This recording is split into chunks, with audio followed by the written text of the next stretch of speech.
número 4, porque a primeira questão e a segunda questão nós fizemos na aula passada, a terceira questão ela é relacionada à física, tá? E aí a próxima questão seria essa aí, sobre essa distrofia muscular do Duchenne, né? Se é que fala assim, né? Ou então na sigla DMD. Então, ela é uma doença que ela é causada por uma mutação, né? Interessante o contexto aí já falar que é uma mutação, né?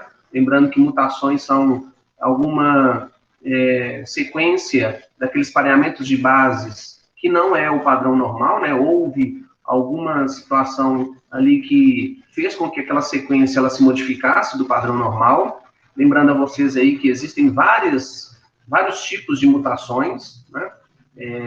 Pode ser literalmente uma troca da sequência das bases nitrogenadas, pode ser que ocorreu uma deleção, né, apagou alguma base nitrogenada, algum nucleotídeo foi apagado, né, isso tudo pode acontecer por acaso, ou então algumas situações que foram recebidas, né, artificialmente, e modificou essa sequência.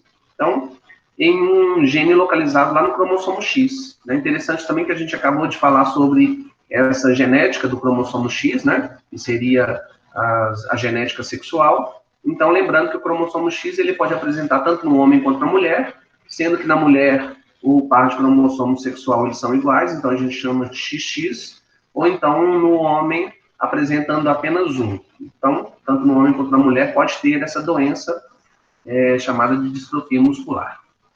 Pesquisadores estudaram uma família na qual gêmeas monozigóticas eram portadoras de um alelo mutante recessivo para esse gene, ou seja, ela era portadora. Lembra da hemofilia e do daltonismo que nós trabalhamos em relação exatamente a doenças do cromossomo X, né, que quando acontece principalmente nas mulheres, porque elas têm 2X, né, o 45 e 46 dos cromossomos, eles são idênticos, né, morfologicamente, então eles são chamados de XX, mas quando aparece em caso de heterozigose, você tem um cromossomo que ele vai ser, no caso, né, chamado de dominante, o outro é recessivo.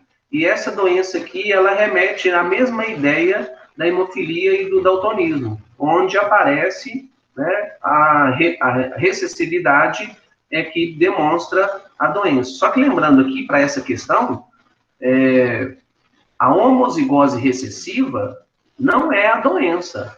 Aqui a doença foi causada por uma mutação, ou seja, houve uma mudança em um cromossomo X, que no caso, quando ele é recessivo, isso aparece. Por isso que disse aqui que pesquisadores estudaram uma família na qual gêmeas monozigóticas, ou seja, elas são idênticas, né? Foi a partir de uma fecundação, quando virou o zigoto se dividiu em dois, então por isso que foram gêmeas idênticas, monozigóticas, e que eram portadoras de um alelo mutante recessivo, ou seja, elas são normais portadoras. Porém, o gene recessivo que tornou-se mutante e aí ocasionou a doença. Entendido até agora? Para a gente tentar colocar a ideia na sequência aí da questão? Tranquilo. Beleza, né? Joia. Então, continuando aqui ainda na introdução da pergunta, para a gente analisar. O interessante é que uma das gêmeas apresentava o fenótipo, ou seja, a causa da doença, né, a distrofia muscular, relacionada ao alelo mutante. Lembrando que elas são gêmeas univitelinas, né, monozigóticas, são idênticas, e apenas uma delas que apresentou a doença. Isto é, o DMD, né, que é a distrofia muscular do Duchenne, enquanto a sua irmã apresentava o fenótipo normal. Então, olha só, o que aconteceu? Houve a formação de gêmeas, onde elas são heterozigóticas, né? Elas são normais portadoras, porém, uma delas, esse alelo recessivo, já que é heterozigótico, esse alelo recessivo de uma delas apenas, apresentou a doença, a outra não, tá? Então, esse que é o interessante dessa questão aqui.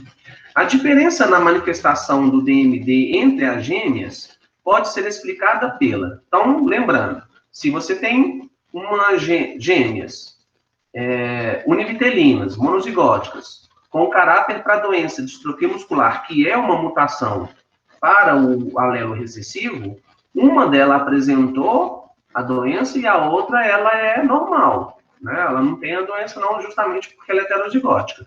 E a doença é causada pelo alelo recessivo. Então, o que aconteceu de uma gêmea para outra? Uma é normal e a outra apresentou a doença.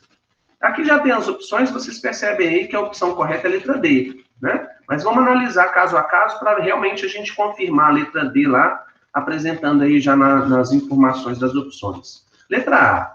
Aí eu queria perguntar a vocês, quem lembra para mim, para nós, na verdade, que seria uma dominância incompleta e ainda, para a gente analisar por que a letra A é a resposta errada. Né? Quem me lembra aí o que seria uma dominância incompleta?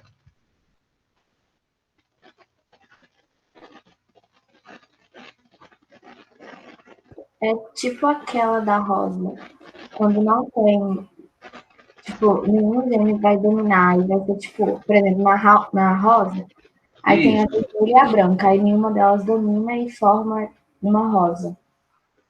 Tipo, cor rosa.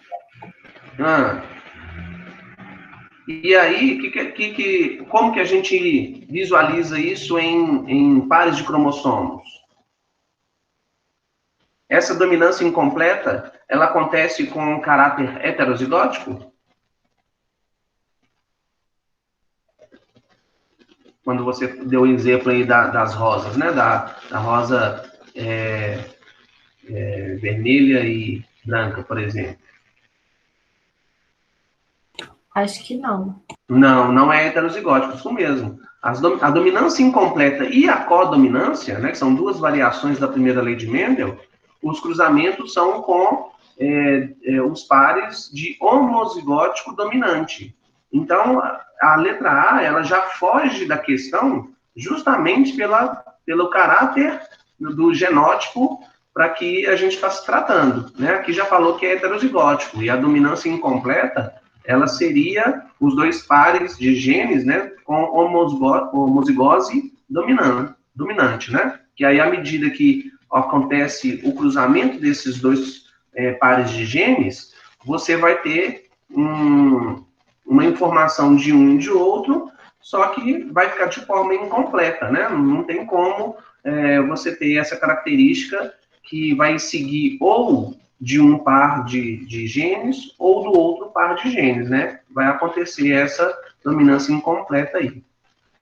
Então, a letra A a gente entende como errada justamente por causa dessa situação aí dos genes já, né? A letra B. Aconteceu aqui que uma gêmea, ela apresentou a doença e a outra é normal porque houve uma falha na separação dos cromossomos X no momento da separação dos dois embriões? Ou seja, quando ocorreu primeiro a fecundação e que o zigoto se dividiu em dois, houve aí uma falha nessa separação dos cromossomos para ter a doença?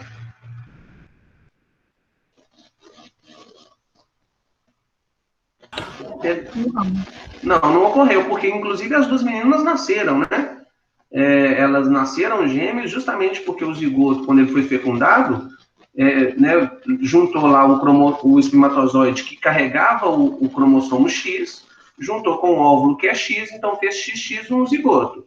Quando sofreu a primeira divisão mitótica, dois zigotos de novo, e formou dois zigotos de novo, cada um com seu par de cromossomo X. Então não houve falha nessa separação aqui, não. A doença não foi por causa de uma falha na separação dos cromossomos X. Até mesmo porque houve a separação normal, sem problema algum. Não teve falha aí nessa separação, né? A letra B também está errada. A letra C. Uma menina é normal e a outra, ela tem a doença porque houve uma recombinação cromossômica em uma divisão celular embrionária anterior à separação dos dois embriões?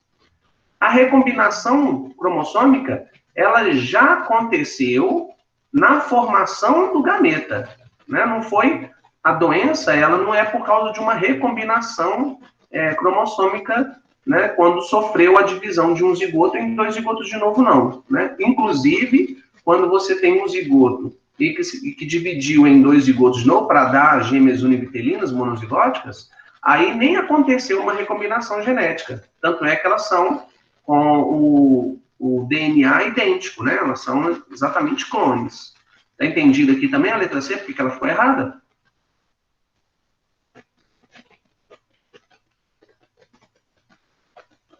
Certo, gente? Sim, sim.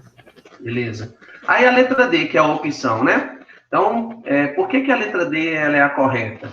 Por que as gêmeas, que são monozigóticas, uma apresentou a doença e a outra é normal? Lembrando que esse caráter da doença aconteceu uma mutação e foi relacionado a um gene que é recessivo, já que elas apresentam um genótipo heterozigótico, elas apresentam um cromossomo deste par, ele é recessivo. Agora, quando houve a divisão do zigoto de 1 em 2, aqui nesta divisão, o caráter heterozigótico de uma sofreu essa mutação. Então, essa mutação fez com que inativou o caráter genético dela. Então, por isso que na letra D fala assim, é a inativação aleatória, lembrando que eu comentei aqui que as mutações, elas podem ser muito ao acaso, na verdade, elas acontecem muito ao acaso. Então, aconteceu que na divisão, quando formou o primeiro zigoto, na primeira divisão mitótica, que formou dois zigotos de novo, nessa divisão, o cromossomo, que é o responsável pela recessividade, ele se tornou inativo. E quando ele se tornou inativo, foi exatamente porque aconteceu uma mutação ao acaso, ou seja, uma inativação aleatória de um dos cromossomos X, que no caso é o recessivo, em fase posterior, ou seja, depois da divisão que resultou em dois embriões. Tá? Então, as mutações, como elas são ao acaso, no caso da fecundação, em que gerou uma outra divisão por dois zigotos, que aí deu origem às gêmeas, uma delas, esse cromossomo recessivo, ele foi inativado. Por quê? Porque ocorreu essa inativação aleatória por causa da mutação. Então, se ele ficou inativo, essa necessidade que estava na doença, ela de existir com normal. E aí a outra, apareceu a expressividade do recessivo, que está relacionado com a doença. Deu para entender? Por que a letra D? Ficou claro? Ou confundiu? Deu para entender. De boa. Deu? Deu. Beleza. Então, porque aqui na introdução te fala que a doença ela é do caráter recessivo, né? Lembrando onde que está aqui, ó. Pesquisadoras estudaram uma família na qual gêmeas monozigóticas eram portadoras de um alelo mutante recessivo. Então, quando houve realmente a divisão de um zigoto em dois, ocorreu essa mutação no caráter recessivo e que, obviamente, inativou ele, né, no caso, e aí esse cromossomo X, ele ficou sozinho, né, como a expressividade dele, tá? Na letra E, você tem como errada por quê? Quando virou as duas gêmeas, né, as meninas, uma ficou normal e a outra tem a doença, porque da origem paterna do cromossomo portador, do alelo mutante, em uma das gêmeas, e a outra materna. Então, um X dessa menina veio do pai e o outro X veio da mãe. Porém, na opção fala que a doença de um dos X veio do pai ou da mãe, né? No caso aqui falou que é do pai, né? O caráter da doença veio do X do pai e o outro X, obviamente, veio da mãe, mas foi por isso que ela teve a doença? Não necessariamente. Não necessariamente, né? Até mesmo porque se fosse a opção E, aí na introdução teria que ter falado que as duas meninas tivessem a doença de distrofia muscular, né? Que aí possivelmente teria nas duas. E aqui aconteceu só em uma. Porque se foi o cromossomo portador do alelo mutante veio do pai, qualquer uma das duas meninas ia ter esse X que veio do pai, né? Então, expressaria ali a informação da doença, tá? Beleza nessa questão aí, gente? Nessa, a gente tem que relacionar muita coisa, né? Lembrar qual que são as características do cromossomo X, que está no homem e na mulher, né? Aqui falou de mutação, então incluiu mais uma informação, que é a mutação. Aí vocês têm que lembrar realmente como que as mutações elas podem ocorrer. Na grande maioria, sim, é o acaso, que foi a opção dessa questão, ligado ao recessivo, ligado ao genótipo heterozigótico, então tem muita coisa para ser analisada nessa questão. É uma questão, ela é muito bem trabalhada, muito bem pensada, tá? Mas, né, com calma aí, a gente consegue resolver essa questão. O problema é esse, né, o tempo. A gente gasta um tempão aqui numa hora de análise de uma questão, que às vezes na hora mesmo do Enem, assim, a gente acaba, o tempo ele acaba ficando curto, na verdade, né? Então esse é um dos maiores desafios que a gente tem para fazer a prova do Enem, é brigar com o tempo, né? Concordam comigo?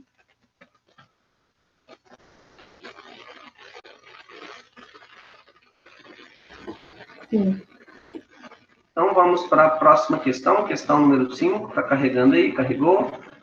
Vamos lá. Aqui eu já vou mostrar as opções também, para a gente trabalhar assim, que eu acho que fica melhor. Então, nessa questão aí, ó, os medicamentos são rotineiramente utilizados pelo ser humano com o intuito de diminuir ou, por muitas vezes, curar possíveis transtornos de saúde. Os antibióticos são grupos de fármacos inseridos no tratamento de doenças causadas por bactérias. Então, essa introduçãozinha aí é super tranquila, né? Está falando de medicamentos, citou qual que é o medicamento, que são antibióticos, e sabemos que os antibióticos, eles são direcionados para as bactérias. Então, na terapêutica das doenças mencionadas, alguns desses fármacos atuam. Então, pergunta super simples, né? Em relação aos antibióticos. Como que os antibióticos atuam para eliminar as bactérias no processo de infecção bacteriana? Letra A. Os antibióticos, né? Lembra que eu falei essa dica para vocês, né? Sempre volta um pouquinho da pergunta, da ideia da pergunta, e vai lá na resposta, para ver se o negócio encaixa. Então, os antibióticos, eles destroem, acabam com as bactérias, ativando o sistema imunológico do hospedeiro. Ou seja, quando eu tomo um antibiótico, ele vai ativar o meu sistema imunológico para eu acabar com a infecção bacteriana? É isso que acontece? Não. Não é isso. Isso seria mais ou menos uma vacina, né? Isso. Se a gente estivesse falando de uma infecção viral, né? Se eu estivesse tomando uma vacina, aí sim, a vacina, ela faz com que o meu sistema imunológico, ele produza anticorpos, né? Naquela cadeia de reações que ele vai lá, os linfócitos B começam a ser ativados para produzir os plasmócitos, e esses plasmócitos, eles acabam se diferenciando no anticorpo específico ao vírus, né? Isso mesmo. Então, aqui, como a gente está falando de antibiótico, quando eu tomo antibiótico, ele não vai lá no meu sistema imunológico para ativar ele, não, né? Ele vai direto ao ponto, né? Então, não. Letra B. Quando eu tomo antibiótico, ele acaba com a bactéria, interferindo na cascata bioquímica da inflamação. As reações inflamatórias, o antibiótico atua nas reações inflamatórias? Não. Não, também não.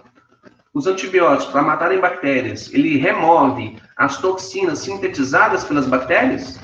Então, a bactéria está lá fazendo a infecção, reproduzindo, né? Às vezes destruindo algumas células minhas, e aí, às vezes, elas liberam alguma toxina. O antibiótico, ele vai na toxina? Não, ele vai. Não. Ele tem que ir direto na bactéria, né? Então, letra D. Combatendo as células hospedeiras das bactérias? O antibiótico, ele ataca as minhas células? Não, ele vai piorar. Vai piorar, exatamente. Por mais que as bactérias atacam as células, o antibiótico, ele não vai lá na célula, não, né?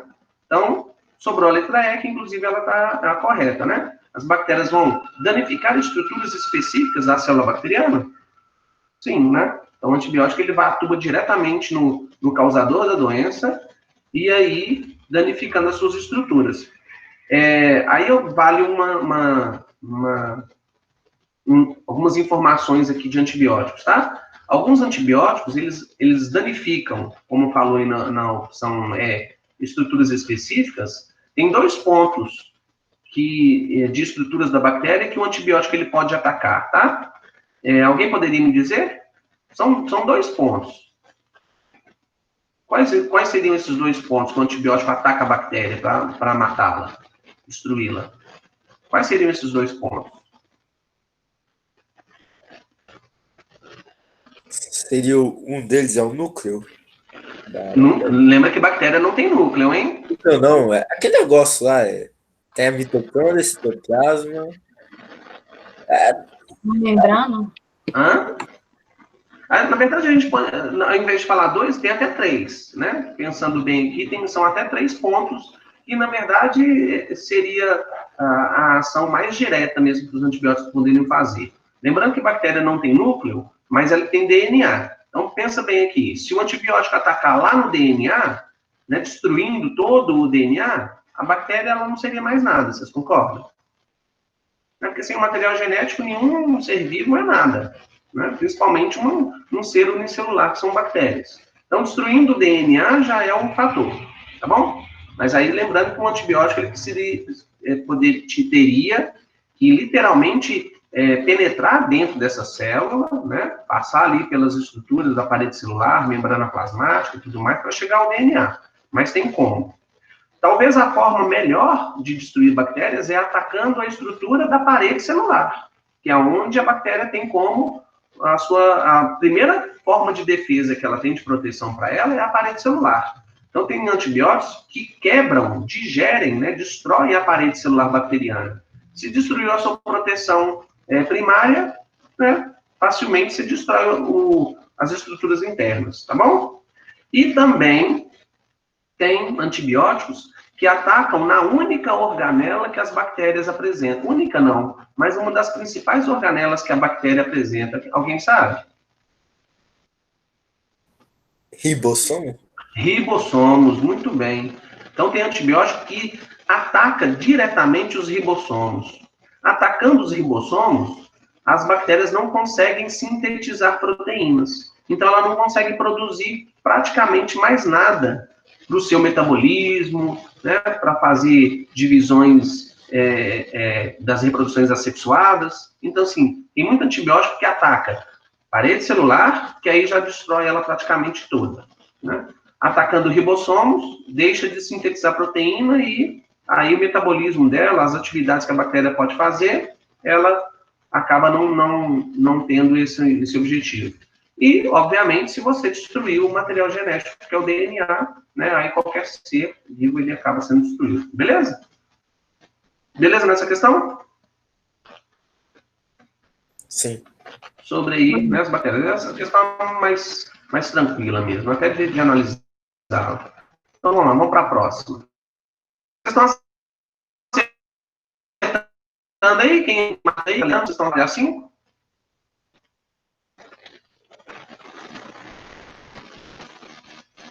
Vamos lá, questão 6 aqui. Essa questão também, que ela é até interessante. A reação em cadeia da polimerase, ou na sigla em inglês PCR, é uma técnica de biologia molecular que permite replicação in vitro do DNA de forma rápida. Então, pensando aqui, ó, esse aparelho chamado PCR, né, que significa reação da cadeia da polimerase, é um processo biotecnológico que é utilizado em laboratórios. Hoje, isso é feito, né, como se a gente estivesse bebendo água, né? Passa toda hora em técnicos de laboratório. E qual que é o objetivo principal? Replicar o DNA, replicar materiais genéticos, quantas vezes você quiser, né, por um determinado curto prazo de tempo. Então, você faz muitos clones de DNA em pouco tempo, tá? Então, é só você colocar os ingredientes, é claro, dentro desse aparelho e mandar ele, programar ele para replicar quantas vezes você quiser, tá? De forma muito rápida aí. Essa técnica surgiu na década de 1980 e permitiu avanços científicos em todas as áreas de investigação genômica, né? Então, como a gente falou, esse aparelho, ele acaba clonando várias vezes, quantas vezes você quiser, muito rapidamente, com DNAs. Né? Então, você tem um DNA e quer replicar ele várias vezes. Você coloca ele no aparelho, os ingredientes para isso, e replica rapidamente. A dupla hélice, que é a estrutura do DNA, né, é estabilizada por ligações de hidrogênio. Lembrando que o nucleotídeo adenina tem tripla ligação de hidrogênio com a timina. A citosina tem uma dupla ligação de hidrogênio com a guanina, né? Então, duas entre as bases adenina e timina, que eu acabei de falar, 3 entre as bases guanina e citosina. Inicialmente, para que o DNA possa ser replicado neste aparelho, e também naturalmente no nosso organismo, a dupla hélice precisa ser totalmente desnaturada, ou seja, a gente precisa de quebrar essa ligação de hidrogênio entre os pareamentos. A com T, C com G, eu preciso de quebrar essas ligações para duplicar o material genético, tá?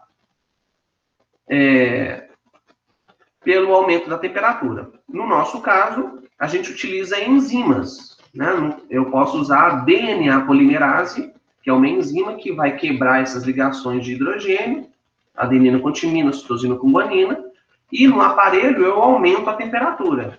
Eu chego a mais ou menos 96 graus centígrados no aparelho, para que eu consiga destruir essas ligações de hidrogênio. Quando são desfeitas as ligações entre as diferentes bases nitrogenadas. Alguma pergunta aqui sobre o funcionamento desse aparelho PCR?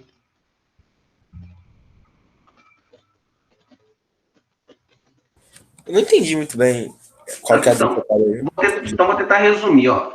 Esse aparelho PCR, o que ele faz? Né? A sigla é reação da cadeia da polimerase. Basicamente, o que esse aparelho faz? Quando você quer replicar um material genético, tá? Por exemplo, é o Samuel que me perguntou, não foi? Sim. Aqui, Samuel, por exemplo, eu pego uma célula sua, tá? Retiro lá o DNA dessa célula sua. Então, esse DNA ele tem todas as suas informações.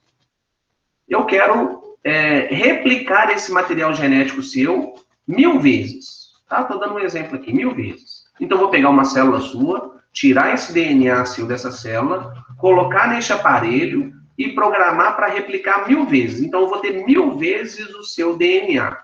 Certo? Deixa o seu microfone ligado aí. Certo.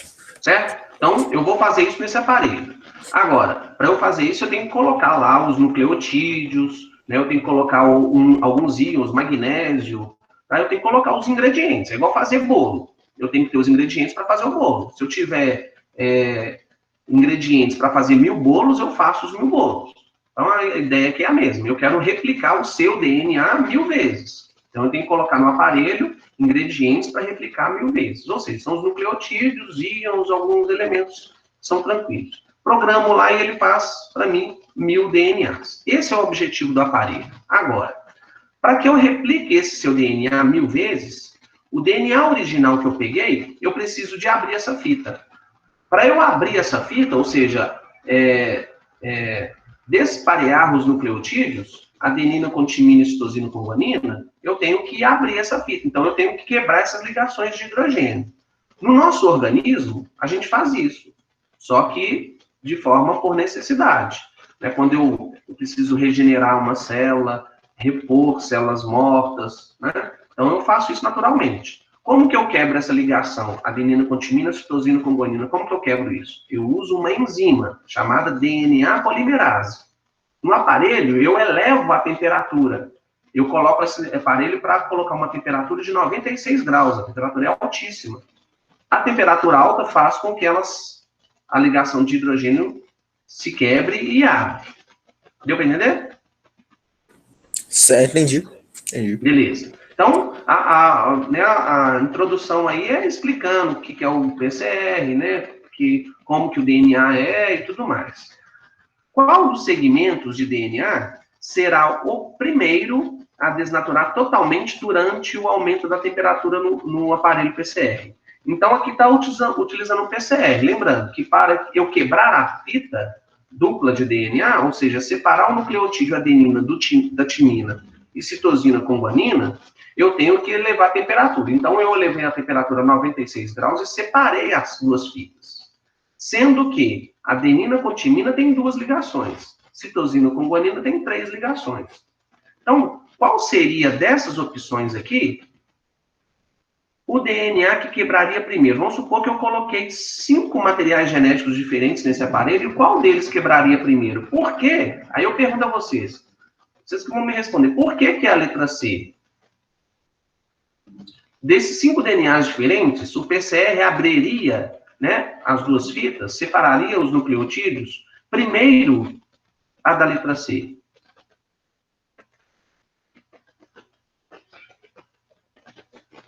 Quem me responde? Por que a letra C seria a resposta de qual DNA seria o primeiro a desnaturar no PCR? Ou seja, abrir a fita. Porque como tem menos ligação de hidrogênio, é mais fácil desnaturar. Mas menos quem? Quem tem menos ligação de hidrogênio? Adenina e timina. Isso. E aí, se você pensar na fita, que é a opção letra C, tem mais adenina com timina do que nas outras fitas. Então, como adenina e timina faz apenas 2 ligações, e nessa fita, nesse exemplo desse DNA, que é a letra C, se a gente contar literalmente, quantas ligações adenina com timina tem em relação às outras, ela que tem mais. Ou seja, a ligação dupla, obviamente, ela vai ser quebrada mais facilmente que uma ligação tripla, né? Então, se eu contar aqui, ó, na opção letra A, eu tenho 1, 2, 3, 4, 5, 6 pareamentos triplos. 2 apenas pareamentos duplos, tá? Então, estou analisando a fita 1, a fita letra A. A segunda, eu já tenho, ó, 1, 2, 3 ligações duplas. Então, já está melhor do que a letra A, vocês concordam? A letra B quebraria primeiro do que a letra A, vocês concordam? Sim. Né? Então, aí a letra A a gente já descartou. Então, a letra B seria a que quebraria primeiro.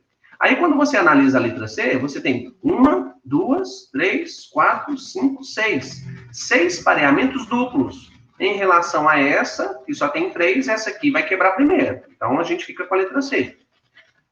E agora eu tenho, na letra D, para analisar, 1, 2, 3, só 3. Então, a letra C continua ganhando. A letra E, eu tenho 1, 2, 3, 4.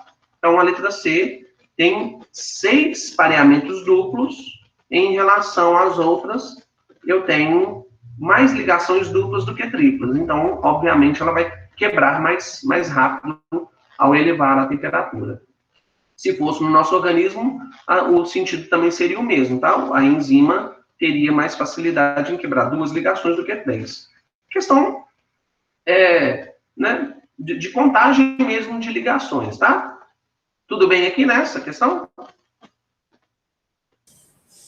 Sim, sim. Ficou bem de boa. Beleza. Aqui era só a gente, se você, né, já tem afinidade por esse aparelho PCR, saber o que ele já faz, né, qual que era o objetivo desse aparelho, talvez essa questão você ganharia mais tempo, né, para resolver. Né, porque você já sabe o PCR, então a ideia do que ele já faz já seria um ganho de tempo aqui nessa questão, né? Então, assim, interessante esse ponto também para ser analisado.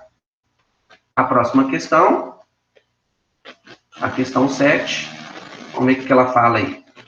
Essa questão também, ela é mais prática do que teórica, tá? Eu já analisei as questões, então já consigo te dizer nesse sentido. Ela é uma questão mais prática do que teórica, porque ela está falando do fenômeno da piracema, né? Que é a subida do rio, é um importante mecanismo que influencia a reprodução de algumas espécies de peixes, pois induz o processo que estimula a queima de gordura e ativa mecanismos hormonais complexos, preparando-os para a reprodução. Então, a gente sabe que existe uma determinada época do ano, né, a época da piracema, que os peixes acabam subindo o rio para desovar numa água mais calma, mais quentinha, né? Entre as pedras ali, formando aquelas piscininhas. Então, acaba que a gente tem esse fenômeno, inclusive na época da piracema, é proibido pescar, né? Os pescadores aí de plantão. Nessa época, é proibido pescar justamente porque os peixes vão se reproduzir. Então, né, obviamente, a gente tem que evitar a pesca. Então, só um detalhezinho. Intervenções antrópicas nos ambientes aquáticos, como a construção de barragens, interferem na reprodução desses animais, né? Então, se naturalmente os peixes têm que subir o rio e não tem obstáculo nenhum, é mais fácil. Quando você constrói, né, por ação do homem, né, intervenção antrópica, a intervenção do homem, você constrói barragens, você impede a subida natural dos peixes. Então, isso acaba sendo um dificultador dos peixes a se reproduzirem, né? Inclusive, não sei se vocês sabem, mas quando eles constroem barragens, na lateral assim do rio, eles fazem até uma espécie de escada, né, para que os peixes eles subam nessa região lateral da barragem, como se fosse uma espécie de escada. Dificulta do mesmo jeito, tá? Em processo natural, mas é uma forma de tentar amenizar a situação aí. Então, a pergunta: essa intervenção antrópica, ou seja, a produção da construção das barragens pelo homem, prejudica a piracema porque reduz. Letra A está muito óbvio, né? Vai reduzir o percurso da migração. Então, se você constrói a barragem, você dificulta a subida aí dos peixes pelo fenômeno da piracema. Essa questão é muito, muito clara, né? E a letra A já é, de cara, já a opção correta, sem dúvida nenhuma. Ou alguém tem alguma dúvida, alguma pergunta, alguma observação? Professor, tipo, a piracema ela acontece em uma determinada época do ano. Sim, Mas sim. é para todas as espécies de peixe?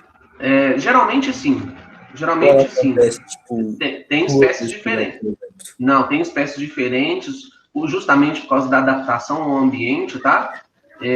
Inclusive, tem peixes que acabam vivendo em represas, né? Então, assim, aí o processo acaba sendo um pouquinho diferente. Mas a gente está trabalhando dentro de um processo bem natural, né? Os peixes de rio, eles acabam tendo esse processo, sim, e aí aquelas espécies que estão naquele ambiente, naquele local de rio, eles acabam sofrendo uma situação muito parecida. Outra coisa que você tem que lembrar, boa pergunta sua, Samuel, é que determinadas espécies, elas reproduzem em épocas diferentes. Então, você tem que pensar muito nas espécies, literalmente, tá? O processo é o mesmo, da subida do rio para chegar numa região com água mais calma, mais quentinha, mais rasinha. Esse é o processo da piracema normal. Agora, diferencia um pouco por causa das espécies. Nem todas as espécies se reproduzem na mesma hora, na mesma época, né? Uma grande maioria, sim.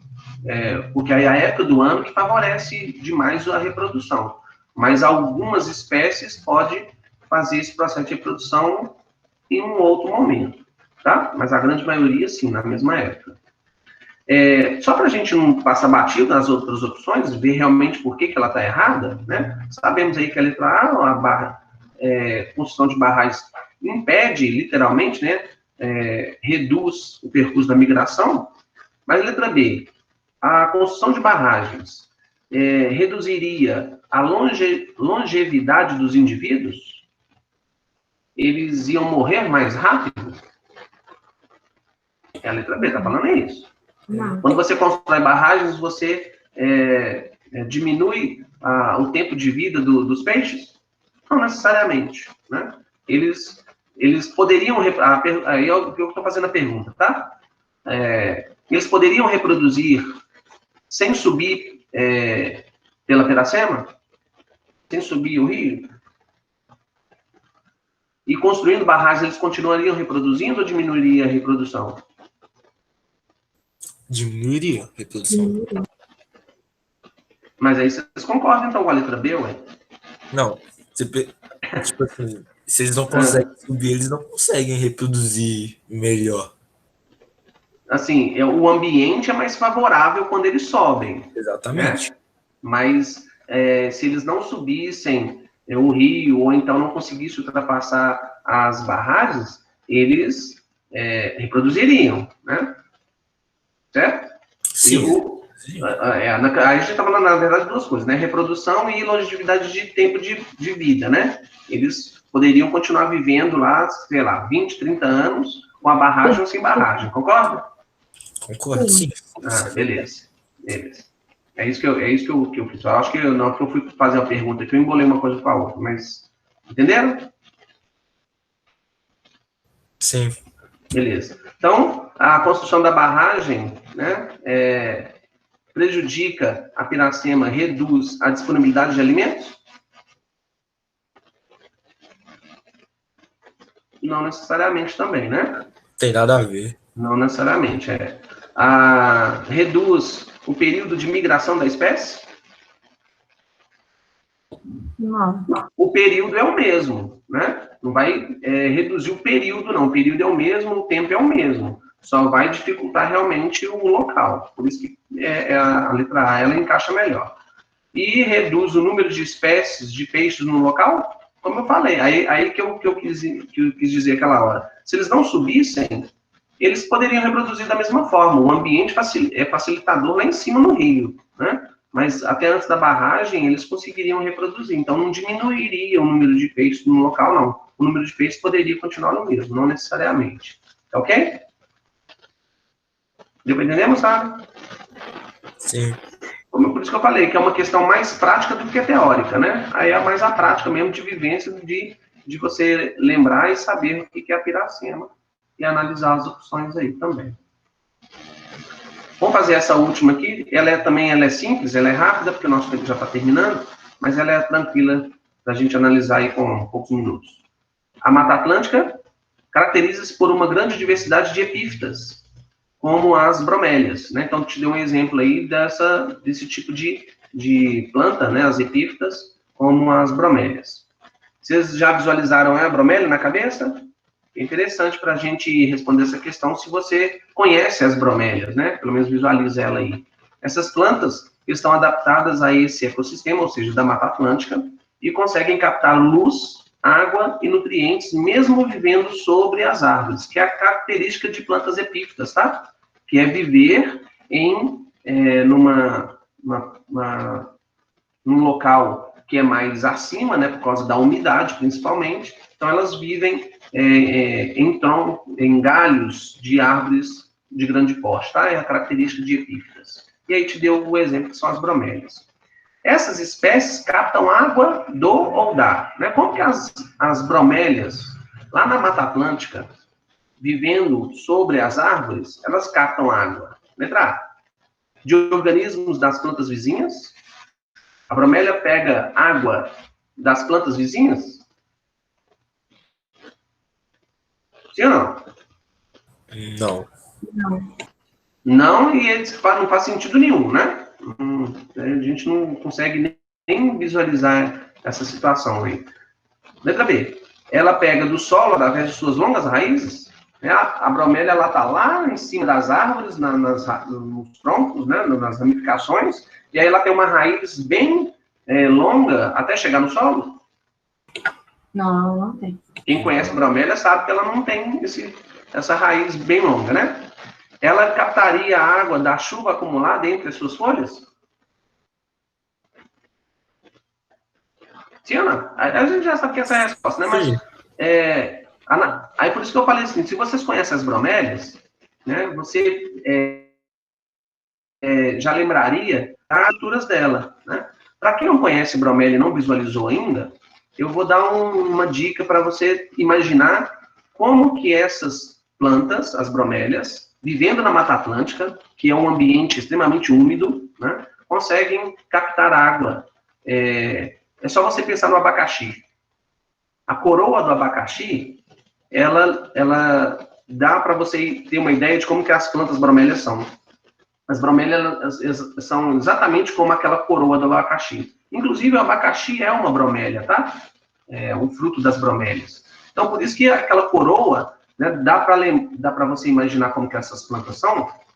E se você pensar no centro daquela coroa, quando o ambiente é muito úmido, chove o tempo todo, então a água ela fica retida naquele centro daquela coroa do abacaxi, que é o aspecto das bromélias, tá? Então elas captam água justamente por essa o acúmulo da água das chuvas entre aquelas folhas ali, se você imaginar um abacaxi. Tudo bem? Quem não conhecia a bromélia agora, lembra do abacaxi, que aí você faz essa relação e entende por que é a letra C, tá bom? No caso aí, a letra D, a seiva bruta das plantas hospedeiras, ela capta água da seiva bruta das plantas hospedeiras, ela ficaria sugando lá a seiva da árvore que ela está lá agarrada? Também não. Ou pela comunidade que vive no interior. Né? Muito parecido com aquela da letra A lá também, que a gente já viu que é inviável isso, tá bom? Ok, moçada? Ok. Então a gente finaliza por aqui por hoje. Lembrando que